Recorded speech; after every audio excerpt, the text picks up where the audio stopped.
গত 22 তারিখ আমাদের এই প্রিন্সিপালের বিরুদ্ধে ফেসিবাদী দুর্নীতিবাজ অপকর্মকারী প্রিন্সিপালের বিরুদ্ধে গত 22 তারিখ আমরা প্রথম আন্দোলন শুরু করছি। আন্দোলন শুরু করার পর আমাদের অভিযোগগুলো আমরা উপজেলাতে ইউনূস স্যারকে জানাইছি। জানানোর পর সে আমাদেরকে আশ্বাস দিয়েছে যে আমাদের এই অভিযোগগুলো সে জাস্টিফাই করবে, তদন্ত করবে। তদন্ত করার পর যদি এগুলো সত্যায়িত প্রমাণ হয় তাহলে তারা একটা পদক্ষেপ নেবে। তো সে তার ওখান থেকে কমিটি পাঠাইছে, তদন্ত কমিটি পাঠাইছে। পাঠানোর পর আমাদের মাদ্রাসায় এসে আমরা যতগুলো অভিযোগ করছি সবগুলো অভিযোগ সত্যায়িত প্রমাণ হয়েছে আলহামদুলিল্লাহ।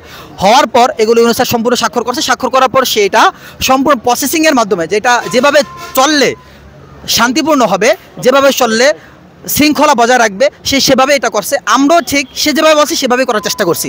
সে এটা আবার আরবিক বিশ্ববিদ্যালয়ে পাঠাইছে। ওখানে পাঠানোর পর তাদেরকে বলছে একটা পদক্ষেপ নেওয়ার জন্য। কিন্তু গত 22 তারিখ থেকে ধরে আজকে প্রায় 18 তারিখ চলে আসছে, এখন পর্যন্ত আমরা কোনো পদক্ষেপই পাচ্ছি না। আমাদেরকে বারবার করে বলা হচ্ছে যে দিচ্ছি, করব, ওনার বিরুদ্ধে একটা ব্যবস্থা নিব, কিন্তু এখন পর্যন্ত প্রায় 1 মাসের মতন হয়ে যাচ্ছে, কোনো পদক্ষেপ নিচ্ছে না। তো আমরা কি করব এখন? এই জন্য গতকালকে যে কাহিনীটা করছে, এগুলো করার পর আমাদের যে ম্যামটা আয়েশা ম্যাম, উনি বাড়িতে যাওয়ার পথে রাস্তাতে বাস থেকে ওনাকে নামিয়ে ওনাকে হুমকি দামকি দেওয়া হয়েছে। ওনাকে বলেছে যদি 1 সপ্তাহের মধ্যে আন্দোলন বন্ধ না করে, ছাত্রদেরকে কন্ট্রোল না করে, প্রিন্সিপালকে এখানে যদি না বসে তাহলে ওনাকে জানে মেরে ফেলবে, এরকম হুমকি ওনাকে দেওয়া হয়েছে। এই হুমকির কারণে প্রশাসন আমাদেরকে এতদিন ধরে ঘুরানোর কারণে শৃঙ্খলা আমরা বজায় রাখার চেষ্টা করছি। চেষ্টা করার পর প্রশাসন আমাদেরকে এরকম করে আজকে না কালকে এরকম করে ঘুরানোর কারণে আমরা আজকে এই কর্মসূচিকে ডাক দিয়েছি। যদি আমি প্রশাসনকে সময় দিচ্ছি, কিংবা যারা উপরে মহলে আছে আমি তাদেরকে সময় দিচ্ছি, আগামী 24 ঘন্টার মধ্যে যদি প্রিন্সিপালকে এখানে আনে, যদি না আনে তাহলে আমরা এর চেয়ে আরও খারাপ ধরনের, এর চেয়ে আরও কঠোর ধরনের কর্মসূচি আমরা ইনশাল্লাহ ডাক দেবো। হাইওয়ে রোড বন্ধ রাখবো ইনশাল্লাহ, এর চেয়ে আরও চরম ধরনের আমরা কর্মসূচি ইনশাল্লাহ করে আমরা এখন চাচ্ছি প্রিন্সিপালকে এনে আমরা যে অভিযোগগুলো করছি সম্পূর্ণ অভিযোগগুলো সত্যায়িত প্রমাণ হয়েছে। প্রমাণ হওয়ার পর তার এখনও শাস্তি হচ্ছে না কেন? সে এখনও এখান থেকে পদত্যাগ করছে না কেন? তাকে এখনও এখানে রাখা হচ্ছে কেন? এই প্রশ্নগুলো আমার থাকছে প্রশাসনের কাছে। আমরা চাচ্ছি তাকে এনে আইনের আওতায় এনে তাকে সম্পূর্ণভাবে আইনিভাবে ওনাকে এখান থেকে মাদ্রাসা থেকে পদত্যাগ করাক, রিজাইন দেয়াক।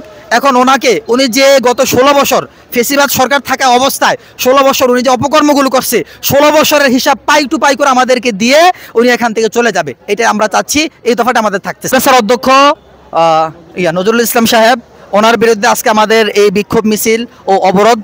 তো আমরা চাচ্ছি যে অতি তাড়াতাড়ি ওনার জন্য আগামী 24 ঘন্টা আমরা সময় দিয়েছি। এই 24 ঘন্টার মধ্যে যদি আলাউদ্দিন পাঠান এবং মিজানুর রহমান ও মাদ্রাসার অধ্যক্ষ নজরুল ইসলামের বিরুদ্ধে প্রশাসন কোনো পদক্ষেপ না নেয় তাহলে আমরা এর চেয়ে বড় ধরনের কর্মসূচি ইনশাল্লাহ আমরা ডাক দেব। যে আমার নাম মোহাম্মদ মামুন, আমি এই মাদ্রাসার ইয়াতে পড়ি, ফাজিলে পড়াশোনা করি। মাদ্রাসার প্রিন্সিপাল নজরুল ইসলাম গতকালকে আয়েশা ম্যাডাম নামে আমাদের একজন শিক্ষিকা ঢাকায় বাসায় যাওয়ার পথে মোগরাপাড়া 2 সন্ত্রাসী দিয়ে নামিয়ে তাকে হত্যার হুমকি দিয়েছে এবং তাকে বলেছে আমি যদি 1 সপ্তাহের ভিতরে আমি এই মাদ্রাসায় আসতে না পারি তাহলে আপনার লাশ রাস্তায় পাওয়া যাবে, এই বলে ম্যাডামকে হুমকি দিয়েছে। ম্যাডাম ওই মোগরাপাড়ার লোকদের সহায়তায় কোনো রকমে যান বাঁচিয়ে তিনি সিএনজি ভাড়া করে চলে গেছে। ম্যাডামের মোবাইলে একটা ভিডিও ছিল যেটা প্রিন্সিপাল এবং মিজানুর রহমান স্যারের যে ল্যাপটপ সন্ত্রাসী কর্মকাণ্ডের, এই ভিডিওটা কেটে দিয়েছে সন্ত্রাসীরা, মোবাইলটাও ভেঙে ফেলেছে। এখন আপনারা কি চাচ্ছেন? আমরা এই মাদ্রাসায় এর বিচার চাচ্ছি, এর পদত্যাগ এবং বিগত দুর্নীতির বিচার চাচ্ছি।